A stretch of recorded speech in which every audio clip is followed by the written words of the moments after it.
আজকে যখন বাংলাদেশের সরকারও ফিলিস্তিন এবং বাইতুল মুকাদ্দাসকে স্বাধীন করার জন্য যে সকল মুজাহিদরা নিজেদের জান বাজি রেখে এবং নিজেদের জানকে উৎসর্গ করে জিহাদ করে যাচ্ছে, সারা পৃথিবীর মুসলমান এমনকি অনেক অমুসলমান এই জিহাদকে সমর্থন করছে, তখন আপনি লক্ষ্য করবেন যে কাদিয়ানীদের পক্ষ থেকে ফিলিস্তিন এবং বাইতুল মুকাদ্দাসকে মুক্ত করার এই জিহাদের পক্ষে একটি কথা তাদেরকে বলতে শোনা যায় না।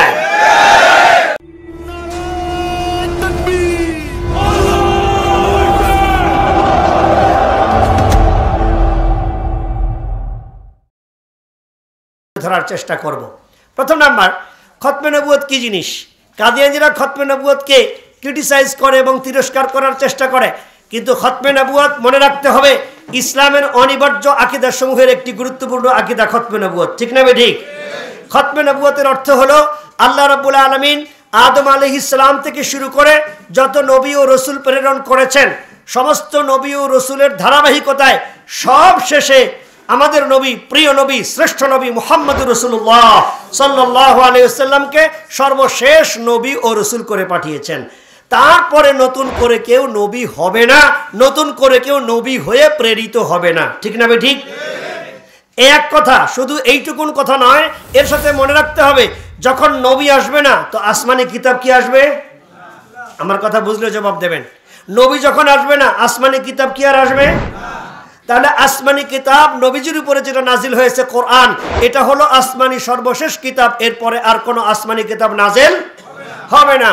3 নম্বর কথা মনে রাখতে হবে, যখন নবী আসবে না আসমানি কিতাব নাজিল হবে না, তখন কি আর কোনো নতুন শরীয়ত আসবে, না ইসলামই একমাত্র কিয়ামত পর্যন্ত আল্লাহর কাছে মনোনীত ধর্ম থাকবে?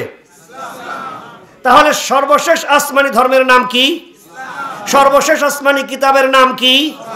সর্বশেষ আল্লাহর প্রেরিত নবীর নাম কি? এই তিনটা সমাপ্ত হয়ে যাওয়ার কারণে খতমে নবুয়ত আকীদা ইসলামের অনিবার্য আকীদা। আমি কি বুঝাতে পেরেছি? 2 নম্বর বিষয়, এই 3টা বিষয়ের সাথে কাদিয়ানীদের সাথে মুসলমানদের দ্বিমত। কেননা কাদিয়ানীরা প্রথম কথা, যেখানে আমাদের নবী সর্বশেষ নবী মুহাম্মদুর রাসূলুল্লাহ সাল্লাল্লাহু আলাইহি সাল্লামকে সর্বদিক থেকে সর্বশেষ নবী মানে না। তারা বলে যে মির্জা কাদিয়ানী আমাদের নবীজির পরে একজন জিল্লি বুরুজি নবী। তার মানে তারা বলতে চায়, তাদের কথা স্পষ্ট, তারা বলতে চায় শরীয়ত নিয়ে স্বতন্ত্র কোনো নবী ও রাসূল দুনিয়াতে আসবে না, তবে শরীয়তবিহীন অবস্থায় আরো নবীর আগমন করতে পারে। বলেন নাউজুবিল্লাহ। তাহলে আমাদের নবীকে তারা শেষ নবী সব দিক থেকে মানল না, বরং তারা আরো একটা ছিদ্র বের করে শরীয়তবিহীন একজন নবীকে তারা বিশ্বাস করার কারণে 2টা কুফরি করলো। 1 নম্বর কুফর হলো তারা নবীজিকে শেষ নবী মানলো না, 2 নম্বর কুফর হলো আরেকজনকে তারা নবী সাব্যস্ত করলো। 2 নম্বর কুফরি তাদের, 2 নম্বর আমাদের ইসলামের আকীদার সাথে তাদের দ্বিমত হলো যে যখন তারা একজনকে নবী মানছে তো তার উপরে তারা ওহীরও দাবি করছে। মির্জা কাদিয়ানী বলতে চায় আমার উপরে বৃষ্টির মতো অবিরত ধারায় ওহী নাজিল হয়েছে। তাহলে যেখানে আসমানি কিতাব নাজিল হবে না, ওহী নাজিল হবে না, সেখানে মির্জা কাদিয়ানী ওহীর দাবি করেছে, তাহলে এখানে আরেকটা কুফর হয়ে গেল না? 3 নম্বর, এরা বলে কি জানেন? এরা বলে হলো যে মুসলমান হইলেই কিন্তু আপনি এখন আর নাজাত পাবেন না। তার মানে একটু বুঝাই বলি, ঈসা আলাইহিস সালাতু ওয়াস সালাম আমাদের নবীজির আগের নবী, ঠিক না ঠিক? ঈসা আলাইহিস সালাতু ওয়াস সালাম যখন এসেছেন তখন যারা ছিল তারা কি আর মুসা আলাইহিস সালাতু ওয়াস সালামকে মানার কথা বললে নাজাত পাবে? কথাটা খেয়াল করে বুঝবেন। মুসা আলাইহিস সালাতু ওয়াস সালামের উম্মত যারা ছিল, ঈসা আলাইহিস সালাতু ওয়াস সালাম এসে যাওয়ার পরে তাদের কাছে এখন কর্তব্য হয়ে গেছে, এখন তারা ঈসা আলাইহিস সালাতু ওয়াস সালামকে মানবে। তারা যদি বলে আমরা ঈসা আলাইহিস সালামকে মানব না, তাহলে তারা আর মুসলমান থাকতে পারবে না, ঠিক কি না? এবার আসুন, ঈসা আলাইহিস সালাতু ওয়াস সালামের পরে যখন আমাদের নবীজি এসে গেছেন, এখন যদি কেউ দাবি করে যে সে ঈসা আলাইহিস সালাতু ওয়াস সালামের অনুসারী থাকবে, তাহলে কি সে মুসলমান থাকতে পারবে? তাহলে আমাদের নবী এসে যাওয়ার পরে অবশ্যই এখন ঈসা আলাইহিস সালাতু ওয়াস সালামের উম্মত থেকে সরে এসে তাকে মুহাম্মদুর রাসূলুল্লাহর উম্মত হতে হবে। এই কথা পর্যন্ত তো ঠিক আছে নাকি? এখন নবীজি সাল্লাল্লাহু আলাইহি ওয়াসাল্লামের পরে আর কাউকে কি নবী মানা যাবে? কিন্তু কাদিয়ানীরা বলে যখন মির্জা গোলাম আহমদ কাদিয়ানী এসে গেছে তখন আপনি এখন আর নবীজির উম্মত হিসেবে থাকলে চলবে না, বরং এখন নবীজিকে মানার পাশাপাশি আপনাকে মির্জা কাদিয়ানীকেও নবী মানতে হবে। তাহলে এখন তারা কি বলতেছে? তারা বলতেছে জু শখস मूसा को मानता है मगर ईसा को नहीं मानता, या ईसा को मानता है मगर मोहम्मद सल्लल्लाहु अलैहि वसल्लम को नहीं मानता, या मोहम्मद सल्लल्लाहु अलैहि वसल्लम को भी मानता है पर मसीह मौऊद को नहीं मानता, वो ना सिर्फ काफिर बल्कि पक्का काफिर और दायरे इस्लाम से खारिज है। এটা মির্জা কাদিয়ানির ছেলে মির্জা বশির আহমদ MA কালিমাতুল ফসল কিতাবের মধ্যে এই ইবারতটি লিখেছে। কালিমাতুল ফসলের 14 নম্বর পৃষ্ঠায় আপনি এটা দেখতে পারেন। আপনাদেরকে ছোট্ট একটি পুস্তিকা দেওয়া হয়েছে, এটার নাম হলো খতমে নবুয়ত বুলেটিন, পরবর্তীতে দেখে নিন, রেফারেন্স সেখানে আছে। আমি বলছিলাম যে এখন তারা বলতে চায় কি, যে তারা বলতে চায় যখন মির্জা কাদিয়ানি এসে গেছে তখন আর মুসলমান থাকলে আপনি নাজাত পাবেন না, বরং আপনাকে কাদিয়ানিও হওয়া লাগবে। তাহলে ইসলামের পরে তারা আরো একটা শরীয়ত দাবি করলো। ইসলামের দৃষ্টিতে নবী নতুন করে আসতে পারবে না, আসমানি ওহী নাজিল হতে পারবে না, এবং ইসলাম ছাড়া অন্য কোনো শরীয়ত থাকতে পারবে না। কাদিয়ানীদের মতে নবীজির পরে মির্জা গোলাম আহমদ কাদিয়ানী একজন নবী, কোরআনের পরে তার উপর ওহী নাজিল হয়েছে, ইসলামের পরে এখন আহমদী ধর্ম গ্রহণ করা ছাড়া নাজাত পাবে না। তাহলে যেই তিনটা আকীদা খতমে নবুয়তের মৌলিক বিষয়, কাদিয়ানীরা সেই তিনটা বিষয়ের ক্ষেত্রেই ইসলামের সাথে বিপরীত আকীদা পোষণ করে। এই কারণে তারা কাফের। শুধু এই কারণে নয়, আরো কতগুলো কারণ আছে।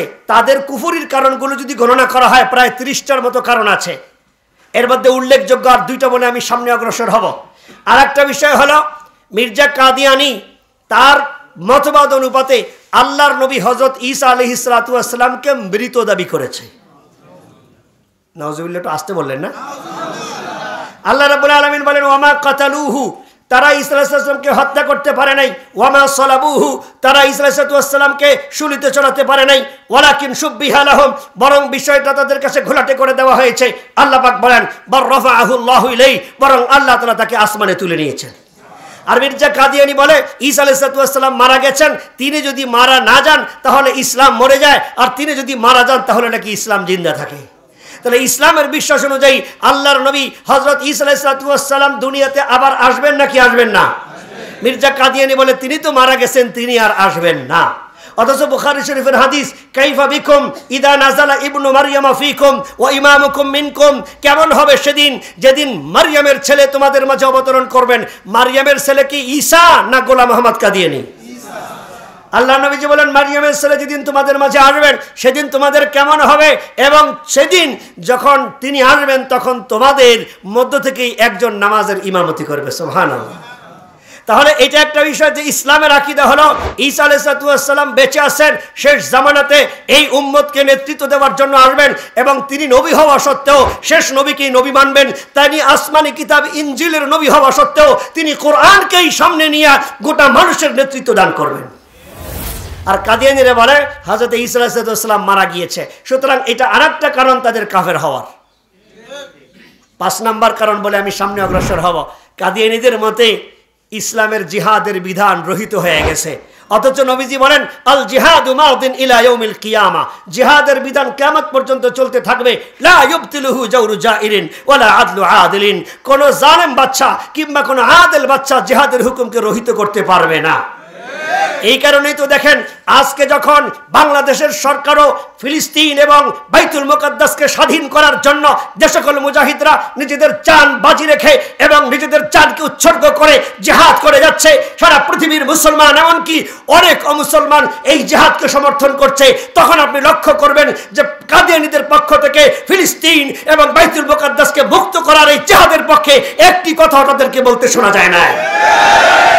সুতরাং তারা বলে ইসলামের জিহাদের বিধান রহিত হয়ে গেছে, আর কোরআন বলে হাদিস বলে জিহাদের বিধান এখনো পর্যন্ত অব্যাহত আছে। সুতরাং ইসলামের একটা ফরজ বিধানকে রহিত করার দাবি করে অস্বীকার করে আরেকটি তারা কুফরি করেছে। 5টি কারণ বলে আমি এবার সামনে চলছি।